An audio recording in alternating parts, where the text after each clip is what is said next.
শেরপুরের সীমান্তবর্তী গারো পাহাড়ের সাধারণত শুষ্ক মৌসুমে পানির অভাব দেখা দেয়। এই সময় পানি আসলে পানির স্তরটা অনেক নিচে নেমে যায়।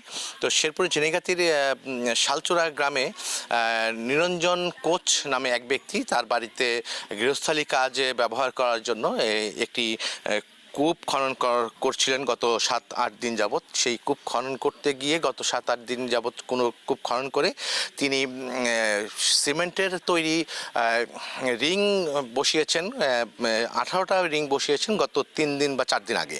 তো আজকে আবার তার তার তার ভাই নারায়ণকে সাথে নিয়ে কূপ খনন করতে গিয়ে নারায়ণ সাধারণত আসলে কূপ খননের কাজই করেন।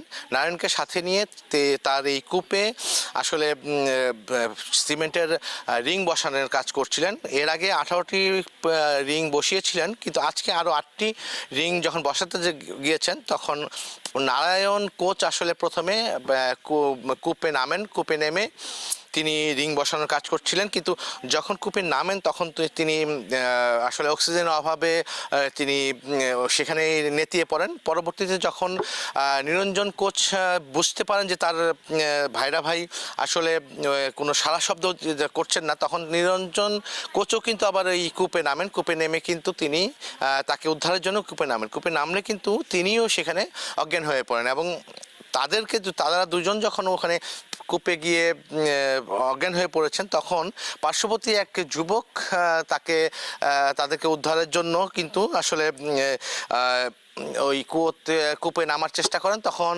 স্থানীয় লোকজন যারা আছেন তারা কিন্তু আসলে ওই মাহানা কোচকে কিন্তু আসলে সরাসরি কূপে নামতে দেননি। তারা ওই মাহানা কোচের কোমরে রশি বেঁধে কিন্তু কূপে নামিয়েছেন বলে আমাদেরকে স্থানীয়রা জানিয়েছেন। তো যখন ওই যুবক যখন কূপে নেমেছেন, নামার পরবর্তীতে মাঝপথে গিয়ে কিন্তু ওই যুবকও অজ্ঞান হয়ে যান। পরবর্তীতে উপরে থাকা যে লোকজন ছিল তারা ওই যুবককে আসলে রশি ধরে টেনে উপরে নিয়ে আসেন। পরবর্তীতে ফায়ার সার্ভিসকে খবর দেওয়া হয়। ঝিনাইগাতী ফায়ার সার্ভিসকে খবর দিলে ঝিনাইগাতী ফায়ার সার্ভিসের দল এসে নিরঞ্জন এবং নারায়ণ কোচকে আসলে কুয়োর ভিতর থেকে মৃত অবস্থায় উদ্ধার করেন।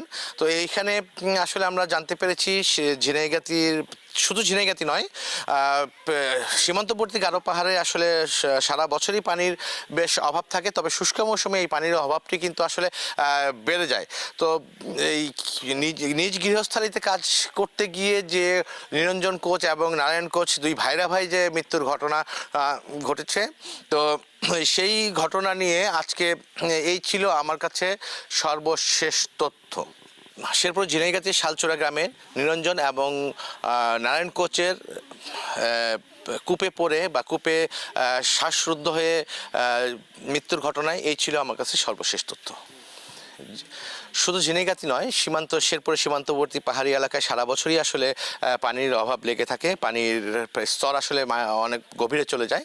তো ঝিনাইগাতীর শালচূড়া গ্রামের নিরঞ্জন এবং নারায়ণ কোচ যে কূপ খনন করতে গিয়ে যে তাদের মর্মান্তিক মৃত্যু ঘটেছে, সেই মৃত্যুর ঘটনা নিয়ে এই ছিল আমার কাছে সর্বশেষ তথ্য।